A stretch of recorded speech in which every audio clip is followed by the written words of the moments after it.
Mart. And I don't know if, are you okay if I show them what you're sitting in? Yes. You guys. Please. She is killing it in her wheelchair. This is Reggie. Where did Reggie come from? I've always kind of just named my chairs, and Reginald just seemed like it fit. So Reginald it is. That's his full name. What are the other names? My first one was Buddy, because when I was little, my mom's like, "It's your Buddy." So the first one was Buddy. Then I had Leo, and then I have this one. Is that just as you get older? Yeah. And so will that be the one until it wears down? Because you're like, exactly. Okay. Yeah. And how will it wear down? Just the wheel? Whether. Do you have to pump up the tires? No, these tires thankfully aren't air. Oh. But I do have to change them out for like moving again. So, but it's just wear and tear, and then do you get new tires or a whole new chair? New tires about halfway through, and then typically the 5 to 6 year range, I'll get a new one. So. Okay, see, we're learning all about this. Okay, so I was introduced somewhat by my friend Jolene to Katie and her amazing family, and especially her amazing mother. So tell us a little about, first of all, where you were born, what your condition is. Give us some back history. So I was born in Harrisburg, Pennsylvania in November 1997. I don't know if that's super needed, but so you're 26, just turned 26. And at 3 days old, I was placed in the family of Chris and Sally Mart. And okay, so what do you mean by placed? So I was through the Orphans Court through the state of Pennsylvania, and was assigned essentially a representative or an attorney of some sort. And she had placed other of my siblings with my mom and dad, and so she contacted my mom and was like, "Hey, have this new baby." And how old were you? 3 days old. 3 days old. So an orphan's court, like you were an orphan. I was an orphan. Yep. I was left at the hospital by a very young mom. And she had come and delivered me and left pretty soon after delivering me. And probably with a bunch of circumstances I'm not totally aware of. I don't necessarily have contact with her yet. But she came and delivered me and left pretty soon after. She did leave a little picture of her. Oh, really? And so her name. You've seen what she looks like. And so that was really important to me, obviously, is the one thing that I was able to hang on to. So, but I was born with Spina Bifida, and I used this wheelchair to assist me to move around. Spina Bifida is just when your spine doesn't fully develop inside your body. And so all of the nerves that run from that spot in my spine down is paralyzed. So my legs can't move and I don't have feelings is the simple way of putting that. So. But that's all you know, right? Yeah. So you've never felt your legs? Yep. And were you born with your spine on the outside? Yeah. I've seen that before. Yeah. And then they do surgery, just right? Mm-hmm. Isn't there a fluid isn't that There's a thing? Yeah, typically a good sized fluid sac that just kind of is the tiny bit of protectant with it. So. Wow. So it probably wasn't so much the spina bifida as it was your mom was so young. So young. Mm-hmm. And then to have a condition, she probably just, as a... Overwhelmed and... Totally. Mm-hmm. I was overwhelmed with club feet. Oh, Good heavens. It's enough. Is that give you some, I guess, grace for her? Empathy. It does? Yeah. So you don't find yourself bitter or anything? Maybe just longing to see her someday. Longing. It's funny. I was talking with someone the other day about this, and I was like, it's interesting having that connection with someone that gave you life, but that you don't know. Yeah. And I feel that connection, right? And, and kind of that heart pull. Thankfully, and God is really good in that way of creating this plan of adoption within His family, right? And with His kids, and so He sent Chris and Sally Mart my way. Okay. And my mom, as soon as she got that call that third day in the morning, she was over there that afternoon, and that's my girl. She went to Philadelphia? Like she flew? Well, from Hershey to Harrisburg. Hershey? Was she living there? Yes. So Hershey. She was in Pennsylvania? Mm-hmm. Yes. Was that when your dad was in residency or something? At Penn State. Mm-hmm. Okay, so are they from Utah? No. Tennessee and Arkansas. Oh, okay. So my parents are Southerners. Wow. So okay, so and your mom, let's just get right into that really quick. Yes. How many kids in total? She couldn't have children of her own. Mm-hmm. So how many total did she adopt, foster, whatever? So she adopted 17.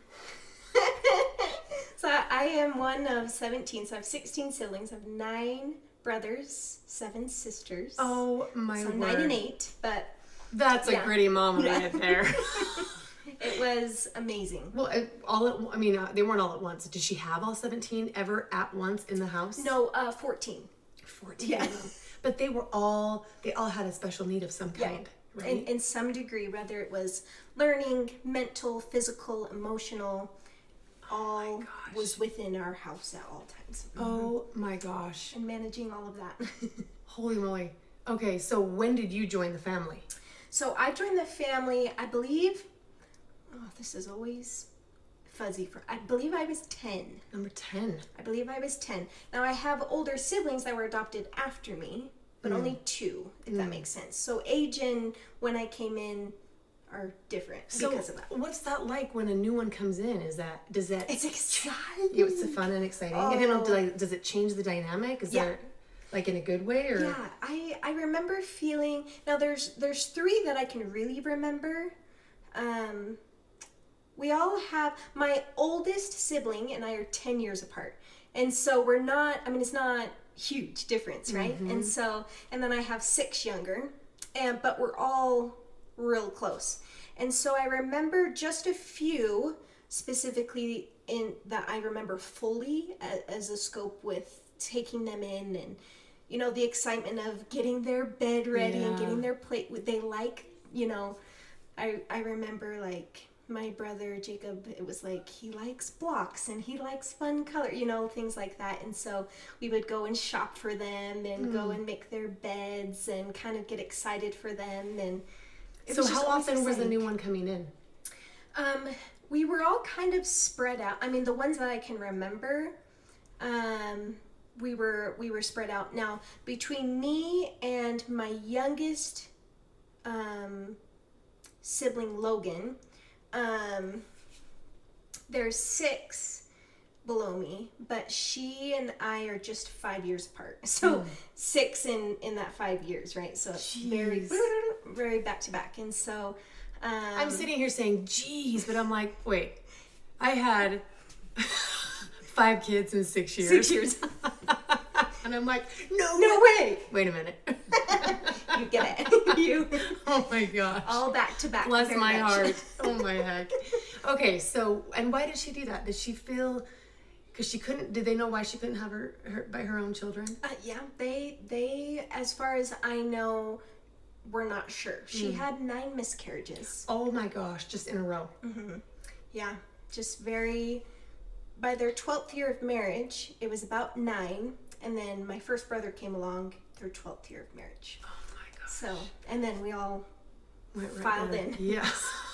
Okay, so tell me the conditions of each of those kids. Okay, so I have a sister that's legally blind. I have a brother with limb deformities. There's 3 of us with spina bifida, and in varying degrees. What's your degree? So mine is actually best case scenario. Really? True. Well, I do have a sister that has spina bifida that can walk, so maybe that's. But they walk with like it's they're neat, like they don't walk normally. Yes. Right. Yes. Okay. They have to have braces and support of a degree. So, but yours is still better. I don't have a shunt. Okay. Which falls in between like a 12% chance. Every 80-something% chance everyone else does. Jeez. So I'm in that teeny tiny percentage that doesn't have anything wrong with my brain. Oh, so but the sister that can walk, there's something with her. And what is it with her brain? Well, the fluid can't drain, right? So the fluid that runs down the spine, because of that spinal injury, the fluid doesn't drain, and so they have to have shunts. Jeez. So is she cognitively fine? Yeah. Okay. But I have a brother that has a shunt, that's in a wheelchair, that doesn't talk, that has a feeding tube, that has spina bifida, that's like anyway, so we have our... So there's degrees of spina bifida. I didn't even know that. Yeah. Okay, so 3 with spina bifida, 1 with limb deformities, 1 who's legally blind. What else? Cerebral palsy. I have another sister, my youngest sister Logan. She also had a problem where she was going blind, but they fixed it through surgery, so she was fine outside of that. And then there was a handful of my siblings that had like ADHD, really bad emotional and mental things with abandonment and just with like depression, anxiety, and autism. And there was, I think there's 4 or 5 within that realm, so when were they all put up for adoption? Yes. And were they all basically from birth? Yes. And there so, because you said that was some of them two were older than you, and so they had they been in foster care? Yeah.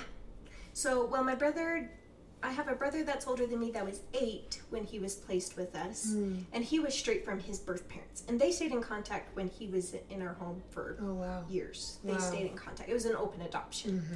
That's another thing. A lot of us were closed, some were open, some are, you know. How did she keep that all straight? She just knew? Yeah. She had this, she always said it, she felt like it was her calling. Wow. And she always felt this kind of depth and empathy for the kids that would come. And she always accounted it to God. God is calling me and kind of placing within my responsibility and care his kids. Okay, so but let's talk real and raw here, because this is what this is all about. How did she do that and not go insane? Yeah. Because my kid, I mean, I have a clubfoot kid, right? And he's fine. And we have kids that fight, and one of my boys has a minor intellectual disability. But this is major stuff. Major. This is 3 cases of spina bifida, and yours is best case scenario, and you're in a wheelchair. I mean, that's a lot. Huge. You know, and then the blindness, I mean, ADHD, and then autism, was it severe? Yeah. Ugh. And then limb deformities, was he in a wheelchair also? He was. How is she taking people to the bathroom? Yeah. I mean, does she have, and she's got, I can't even, like, I'm feeling flustered. It's a lot to take in. It's a lot. And there's a couple elements that I will say. I really feel like my parents were just blessed with the spirit of strength and of lack of sleep being able to carry through, right? And we can kind of go into my mom's cancer diagnosis and the blessings from that. When, oh my gosh, like I can't handle it. Yeah. But community is huge. Community is, I had something come up and I need to call my visiting teacher or someone within my church community and ask her to go out to the bus stop and bring my kids into the house. You know, like the community aspect is so huge. So you remember the Octo Mom? Yes. And how she got ripped on, right? Did your mom get that? Did she get flack from people? Oh yeah. I'm sure, right? Sure. It never was something that us kids really grasped, because she handled it either alone or just filtered through it, and she knew what she needed to do. And this wasn't for other people, and this was for her kids. Yeah. And because that love and empathy was present, it just went in one ear and out the other for her. Oh my goodness. Okay, so what was the most challenging for her, do you think? What was the hardest part about it, and then maybe the best part about it? I would say the emotional, for lack of a better word, baggage that comes with bringing kids in that are adopted, that come from different backgrounds. Did it matter whether they were newborn babies? Did you still have emotional issues as yeah.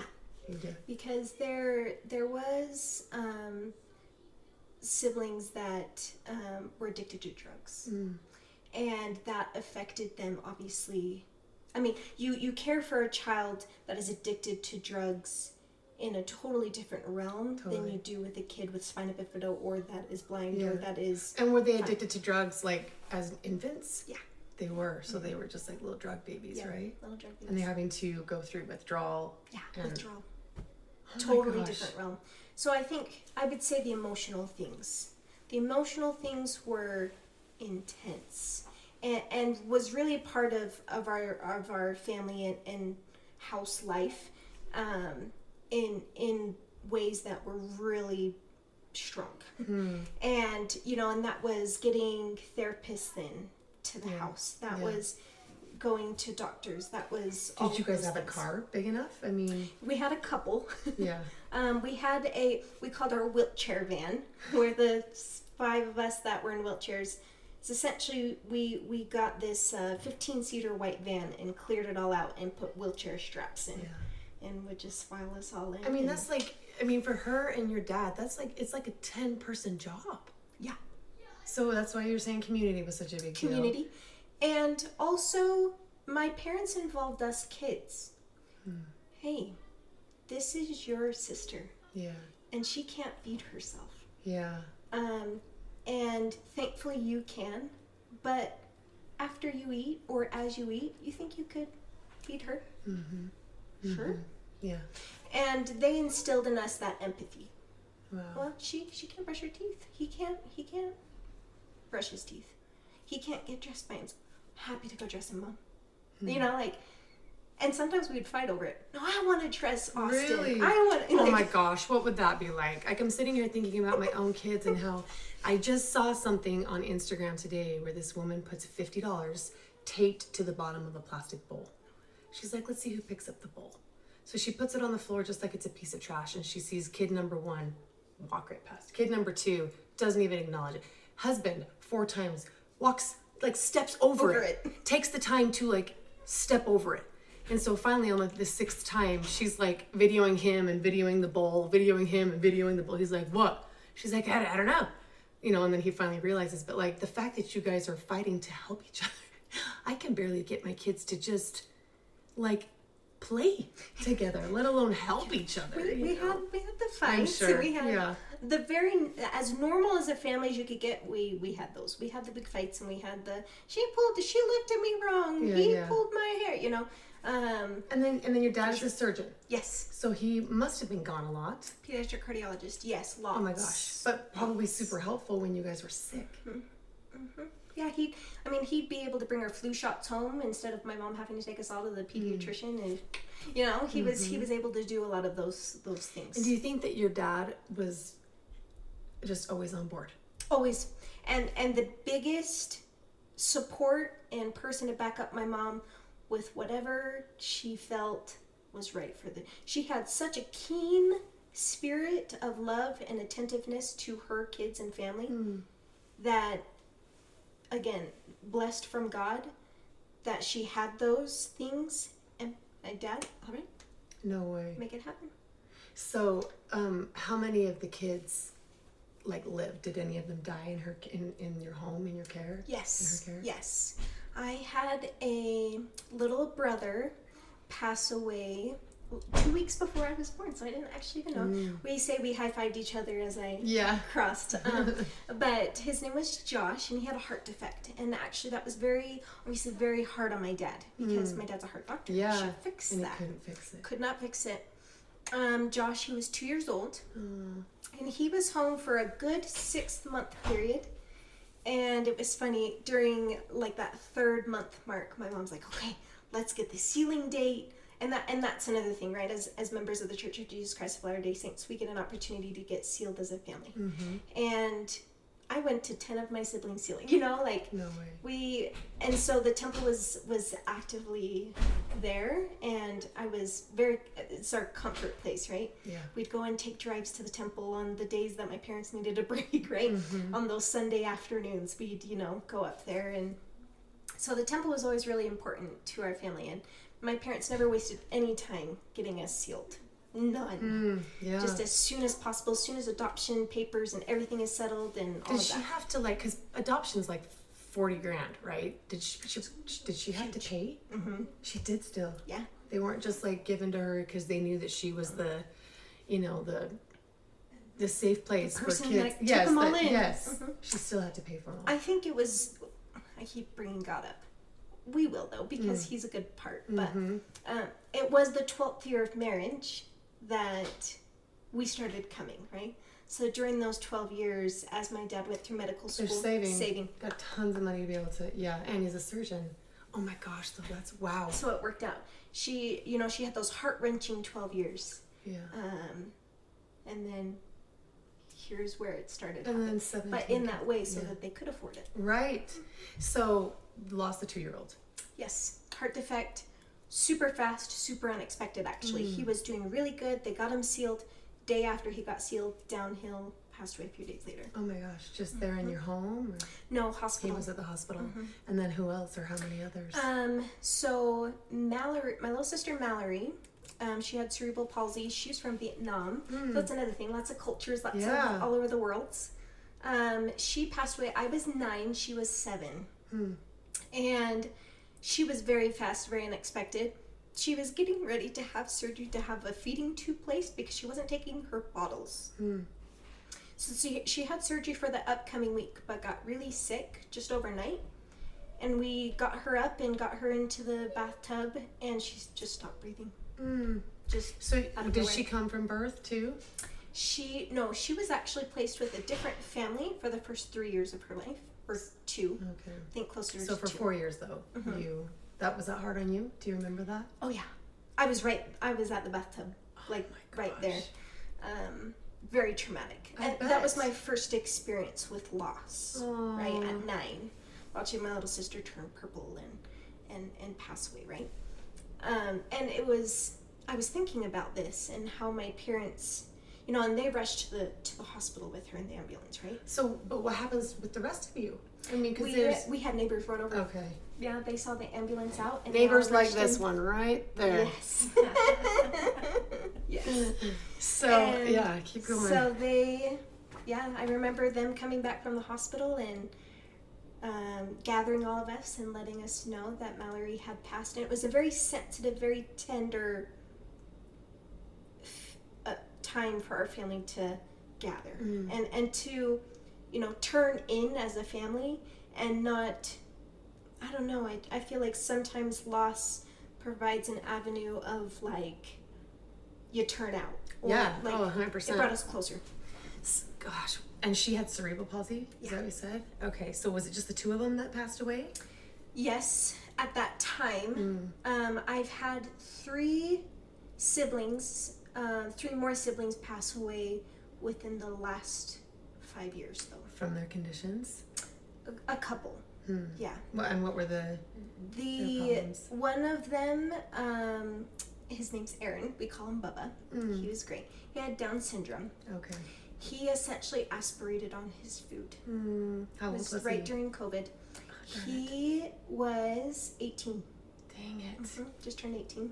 So, and then the other... Cute brother. And was he from birth also? Yes, from Taiwan. Shoot. So, they were... All the time. It was your brother. It wasn't just he came in the picture 4 years ago. No. From birth. Oh, that's so rough. He's such a tender... What about the other 2? The other 2, my little brother Jake, and then my sister, just older than me, Emily, passed away due to suicide. 10 weeks apart, and that's its own story and its own beast. But just mentally and emotionally, post my mom passing away. Let's get into that. Yes. So tell me about your mom and her diagnosis. So when I was it's just 3 unfair. years. It's just unfair. We say that over and over, right? Yeah.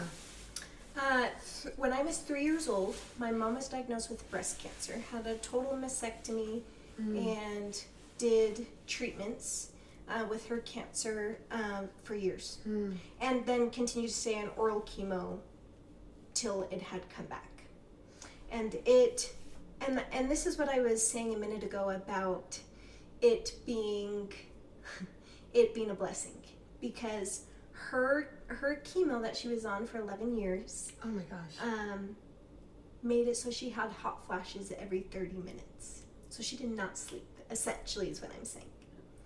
Was she sleeping anyway with all the kids? And their... She had a recliner in my mom and dad's room that she stayed in at night. And, she'd be up every 30 minutes pacing, trying to cool off, trying to you know, from her hot flashes, from her chemo, right? Trying to get comfortable again. Every 30, 45 minutes, she'd just shoot up. Oh you know, my I gosh. remember her kind of settling in. You know, we'd be watching a family movie or something, and she'd settle in, and she'd just shoot up, right? Like it just hits her, right? And they just start sweating profusely. Mm-hmm. Yeah. Mm-hmm. Yeah. And she dealt with that. And I remember her saying that she prayed to Heavenly Father. Heavenly Father knew, like, this is the outcome of taking chemo, but this keeps you earthside, right? Mm. And she was like, okay, maybe I don't need sleep. Will you just bless me to be able to function on 2 hours of sleep? Done. You know? No way. And she functioned on little sleep. And God really, really took care of her. And preserved her life. Oh, for years. A long for time. us kids. Mm-hmm. Because it was just me and then my brother just under me.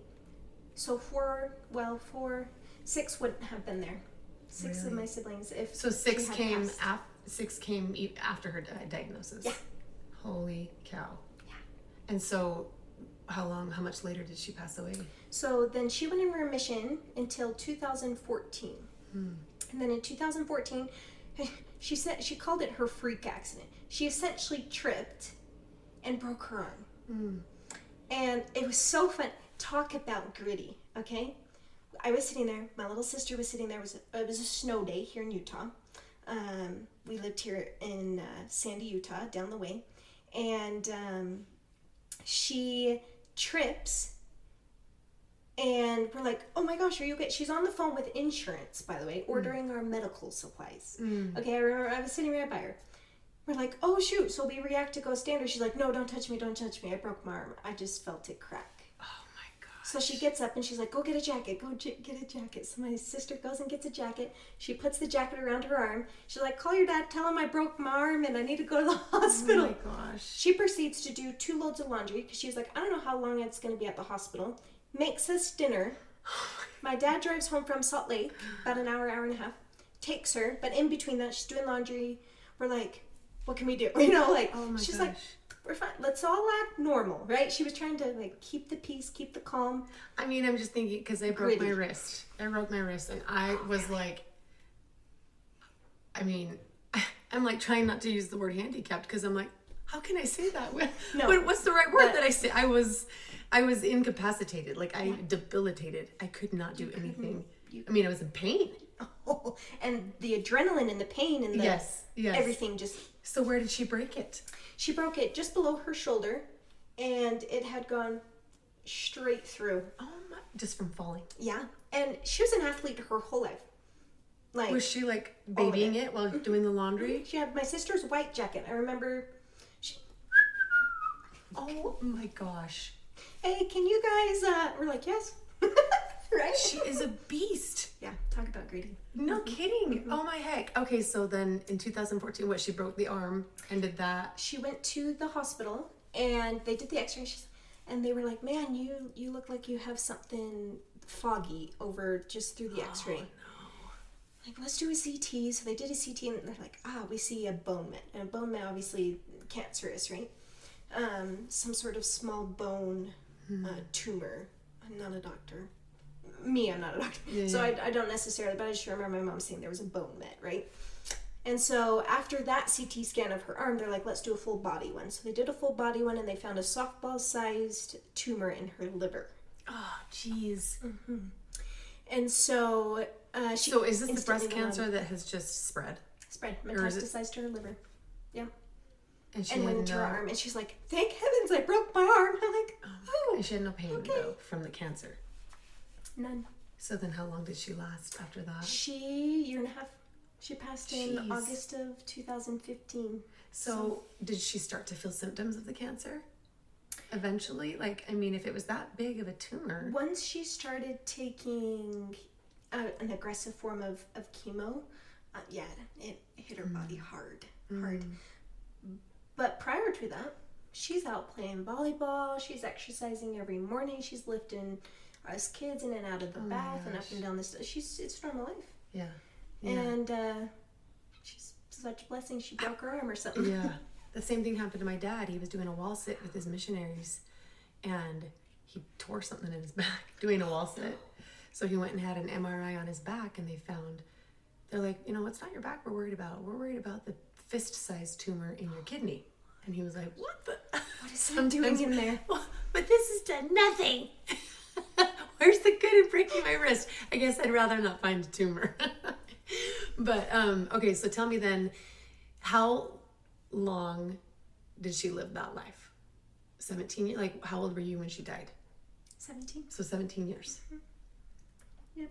Oh my gosh. I didn't know her outside of her hot flashes, outside of her chemo, outside of her being sick, essentially. Really? Mm-hmm.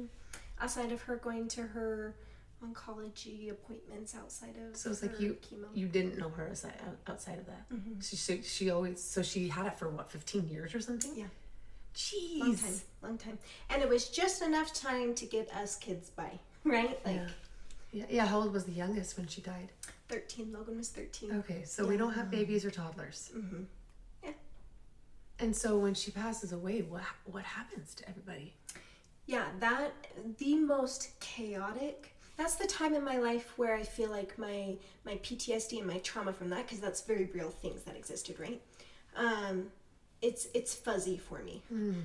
My brain doesn't recall a lot during that time, understandably. Yeah. My whole life just Oh my gosh. right, exploded. My dad made it as simple as possible for a lot of us, right? And so a handful of my siblings were out of the house at this time.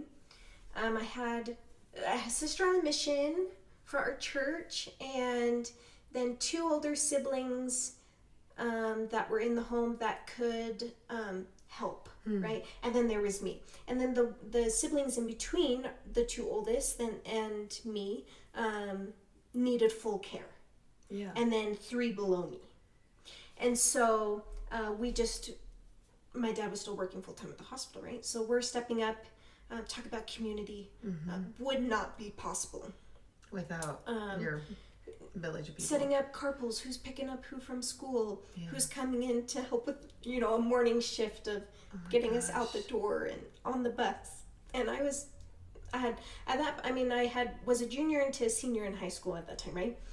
And so I had to go to high school. I had to go to school, right? Yeah. And so, but then I'd come home from school and I'd make people dinner, and people would come over and help. So you were like, siblings. you were an essential. Yeah, and my oldest brother helped carry the siblings up into their beds and such, and we would feed them and help take care of them, brush their teeth, different things like that. My dad would get up and help bathe them in the mornings, so that was thankfully such a blessing that was something that he did and stuff. But yeah, he 7:30 to 7:30, sometimes later at night he'd be gone, and he had to keep that job for us kids, and it was his career, right? And how comfortable are you talking about, like, what has happened since, like, she's been gone since 2014? Yeah. You're now out of the house living on your own. Yeah. You have a job. Dear. Yeah. Like, you work full time, right? Yeah, I have a couple different jobs. I go to Utah Valley University, actually. And I'm finishing my teaching degree, so I'm being an elementary school teacher. Oh, great. So I actually love the youngers. So preschool to second is awesome. That's your happy sweet place. spot. I did 4th. I had to watch 4th grade class. I was like, not for me. Oh my gosh. Yeah. That's like 50 REs, people. That's the one that wouldn't leave. So, okay, but you're finally, I guess how much longer were you in the house? Senior year in high school. So, a year. And then I went down to Dixie State. I wanted to get out of the house as soon as possible. I needed to get out and I needed to heal. Yeah. There was so much that had happened. Now, during that time, because I was leaving, my siblings that were home needed to be transitioned into group homes to be taken care of. Because it wasn't something, it was always a team effort with my mom and dad. Taking a piece of that out it's impossible. For somebody that's grieving and has traumatized and changed his life was not possible. And it was kept on with during that year with community, with help, with but that only lasts for so long too. So long. Yeah. So they thankfully were placed into group homes right within a mile of our house, right? Oh, wow. 1 and 2 miles of our house. So we would go and pick him up and have zoo days, and we would go and take them to I was going to say, did Sunday. you feel like your family was falling apart? Yeah. I bet. It was gone. And I had lost my mom, but I also lost my dad. Because he's grieving. Mm-hmm. He's not the same person. Yep. And it is so painful for him. All he could think to do was shed the life he knew and took care of, which was coupled with us kids, unfortunately, and a lot of emotional. It's like ways. You guys, he looked at you and saw, and it was painful. It was me. I mean, it was my mom, right? Yes. And especially when I started stepping up with some of my older siblings. Wow, Katie, that was something your mom did. Yeah. It hurt him. Uh-huh. So he's not really in the picture very much. No. No. And that was quite the transition, right? And me being adopted, I'd already experienced abandonment. And so I'm going through that again, right? And that is why I speak of God so much. And my mom's power and spirit and love was so encompassed and so present with God and relying on Jesus Christ. That's what I learned from her. You know, she has this story of when she got diagnosed with cancer, she came straight home and she prayed. That was the first thing she did. And we remember when she did that. Like, give me a minute. She went in her room, she closed the door, she came out a few minutes later, she's like, okay, I'm good. What'd you do? She's like, well, I had to talk to God about it. So she taught you to have like this divine relationship. Yeah. And that is why it gets me back. Yeah. And God is God, but he's God the Father and is my Father. And that is plenty. I say the same thing with Jesus. I'm like, I lost my groom, but he's my bridegroom, right? When yours is gone, there's always a better substitute, right? A better replacement. So tell me,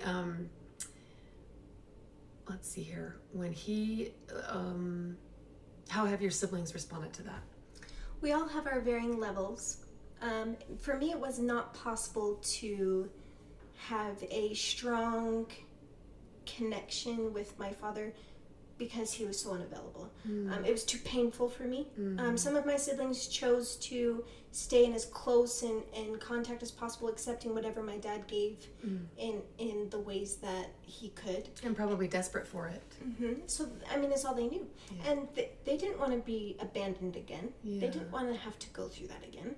So they kept showing up and being accepting, and a lot of them are still in that realm. In fact, I would say most. And it's not even so much that, I mean, you guys are legally adopted. Like, he is your dad. But you've also been sealed. Yeah, so it's like a blow. Yeah, big blow. And it's not my thing to fix. Yes. Thankfully, because we know Jesus, he will come and fix that. And it's not a me thing. And it's not a me thing that my dad chose to leave either. Yeah. Or step into the life that he now has with a new wife. Yeah. And he lives in Florida now. And that's the life he chooses. And I have to respect that, but I respect that for my peace. And I protect my peace. I had to learn to protect my peace. And not his peace. Yeah. That's his business. Yeah. My peace, because my peace is what keeps me in relationship with God, my Father, and honoring him and my relationship with Jesus and taking Jesus' name on me. And that's all that matters. Plenty. That's all she wrote. And my mom did that beautifully. Yeah. And she taught you how to live, how to survive. Okay, now, this is what I was going to say. Just today, something very, climactic to this story happened. Okay, we're talking about dads. She's now been abandoned, essentially, by both of them, and only has Heavenly Father and Jesus to rely on. But what happened today? So, as of, an hour and a half ago, I have had contact with my biological father. And you've never talked to him? He didn't know I existed. He didn't know she existed. Oh my gosh. Big stuff. So did you tell him that His aunt told him. So his aunt's son matched in my DNA. Did she not know either? Nobody knew. Okay, so it's not like she kept it from him. Oh my gosh. So we were trying to piece this all together for a while, and maybe this and maybe that, and I knew very little of anything of my background. So we had no idea. And then, we started piecing it together. We're like, this actually makes sense. Let me ask him. Oh my gosh. So how did you talk to him? Is he still in Pennsylvania? He's still in Pennsylvania, where I'm from. And it was funny, my great aunt reached out to me, and she's like, expect a friend request on Facebook from him. And he added me on Facebook 3 a.m. this morning. I'm not sleeping, by the way, last night. Oh, yeah. He's not either, by the way. I'm sure. And he adds me, he's like, hey, Katie, seems like I might be your biological. Just so happens. Seems to be. Yeah. No way. So, we've been talking all day and really made the connection. Does he seem like a lovely person? Lovely. Really? Yeah, and he's going to call me tomorrow. No way. Yeah, so stay tuned. And did he say, like, I'm sorry, I didn't even know? It was his very first words to me. What did he say? Were, I'm so sorry for the hurt and confusion and anything negative you might be experiencing over the last 26 years. That I might have unknowingly caused you. Because he didn't know. Because he unknowingly, Oh my gosh. But he's sorry for it. And he was like, I'm so sorry. I'm like, I actually have no... I can't afford hard feelings. Oh, I love that. I can't afford them. They're not worth it to me. Yes. And I've had that tug and pull with my adopted dad, right? Already. Yes. And I can't afford any more of Well, them. yeah. Mm-mm. So do you have biological half siblings? I that you do. You do? I do. I have 3 brothers. So it was funny. So she's got 20. I have 20 now. Yes. Essentially, well, my birth dad was like, I didn't know I could ever have a girl or it was ever possible. I'm like, here I am, and I'm his oldest. So no way. Yeah. So is he married? He is married. So are those 3 boys from the same mother? Yes. That's fantastic. Yep. And where do they live? And can you meet them? In Shippensburg. Yep. Is that in Pennsylvania? That is the hope. Yeah, in Pennsylvania. Oh my gosh. An hour from where I grew up, by the way. No way. So wait, you were a newborn, right, when you went with your mom? What's your dad's last name? Barnhart. Barnhart. Oh my gosh. Beautiful. And so what do we know about your mom? Nothing. A name. Did he tell you the name? He told me the last name. I knew her first name. Oh yeah. Adele, right? Yes. And as of an hour ago, he told me her last name. I now have a complete. I waited 20 because my hope was that first name, right? Yeah. And as of an hour ago, I now have hope of a complete name. Does that scare you to death? Yes. I bet. Because I mean, I have no experience in this, but I can imagine that like it's scary to reach out because you don't know if they'll reject. Yeah. Or if they'll be like, oh my gosh, too painful. Yes. And I validate the pain, yes. right? And I give the grace, and I'm sure you appreciate that she gave me life. Yes. And I value that wholly and completely, with no expectation of anything else. And well, what about love? She did. Yeah. She a mom, and I'm not a mom yet. I really hope to be, by the way. You know this. Yeah. You get pregnant with that little baby, and that love that is probably unlike, again, I don't know it, probably unlike anything. She's not one that you can't forget your kid. Yeah. Oh no. That love is there. That love grows. That love stays. That's why you do it, right? And same with my adopted mom. That's why she did things to love, right?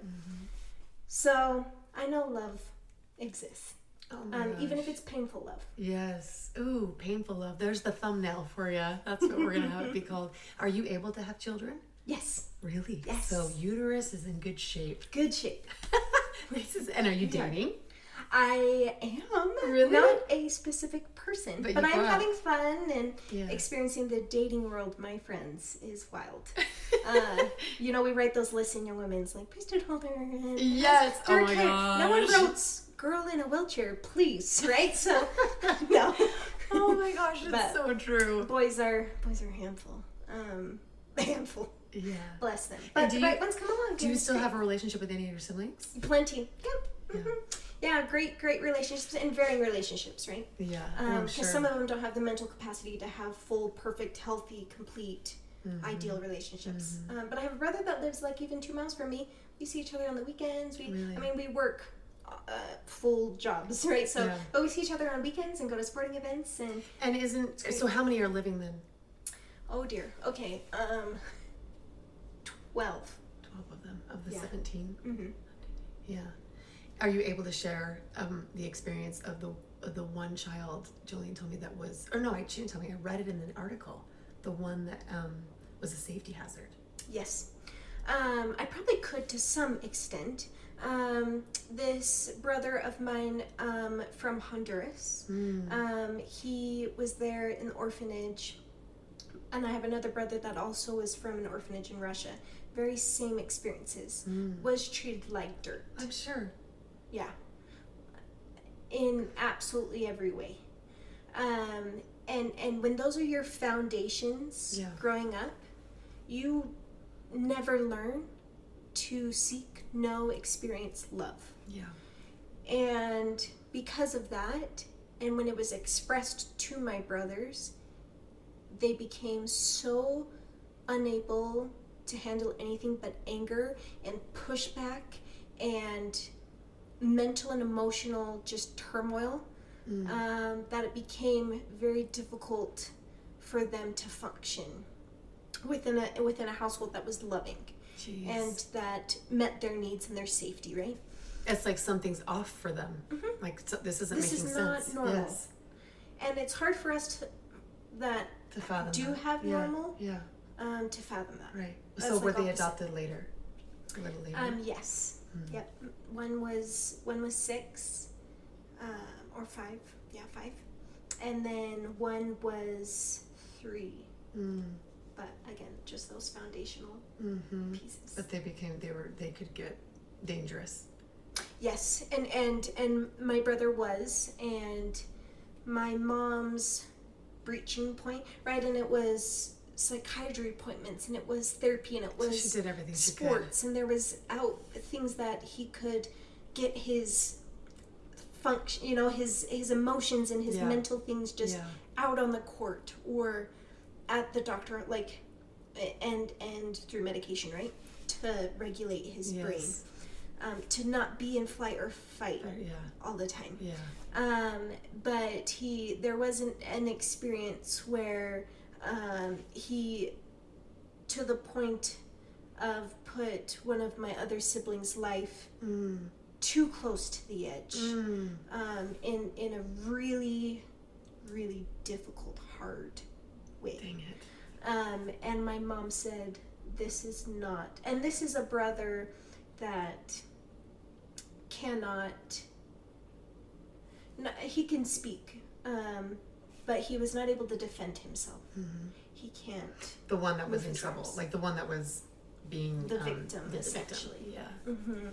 And so, and my mom happened to have a thought to go in and check on them because they were playing together in the room, and she walked in on this. Oh dear. And at the pivotal time, she walked in. So how long did that brother stay? And they had to place him somewhere else, right? Yes, he was in a group home for several years, and as a teenager, as an early teenager, and then it was best for him to take the state help and things that he needed to be placed in another home. Yeah. How long was he with your family? He was with my family 14 years. A long time then. A chunk of time. So that was like, geez. Most of his life. Holy cow. How old were you when that happened? He is just older than me, so I was 13. So you remember that too? Oh. Yes. Yes. Holy cow. Yes. Well, Katie, I'm so glad you came, and like this was enlightening, and your mom sounds like just a freaking powerhouse. And your dad, I mean, we all have our breaking points. Yes. And the fact that you have this grace, this painful love, this ability to forgive because you don't want to hold on to it. It's not mine to hold. Yeah. Yep. It's inspiring to me because I need to let go of the baggage that I'm holding, which turns into resentment and turns into bitterness and pain, because forgiveness is more for ourselves. Has to be. Yeah. And I'm not good at it. I want justice. I want, let the punishment fit the rhyme, and it's just not the right approach. So you've inspired me. Thank you. And what was your mom's name again? Sally. Sally Mart. Sally Jean. Yep. Sally Jean Mart. And there's news articles on her, right? Yes, and a YouTube video. Oh, really? Yes. Oh, perfect. That has her testimony and her life in there. So. Oh my gosh. And you just love and miss her. Oh, every day. And she's an integral part of my life. Yeah. Still. Yeah. I have her scriptures. I actually, 2 weeks after she passed, I went into my dad's room and just took them. Yeah. You're like, I'm not asking. This and he still to this day doesn't know I have them. And if I was running out of a burning building, I wouldn't take my wheelchair. I wouldn't take my phone. I'd take my clothes off if I needed to, right? If the one thing I had was my mom's script. That's what I'd take. I'd take off my glasses. You know, it'd be my mom's scriptures. Always a memoir of her mom. Yeah. A gritty mama. And you're soon to be, well, you already are one. A gritty girl, a gritty woman. Thank you for coming. You guys, check her out. She has an Instagram. What's your Instagram? Yes. Katie Lou 9. L-O-U or L-U? L-U. L-U 9. Katie Lou 09? Or Just 9. Katie Lou 9. To watch her adventures and how she manhandles this wheelchair. All over the world. It's That's fun. right. Yes. All right.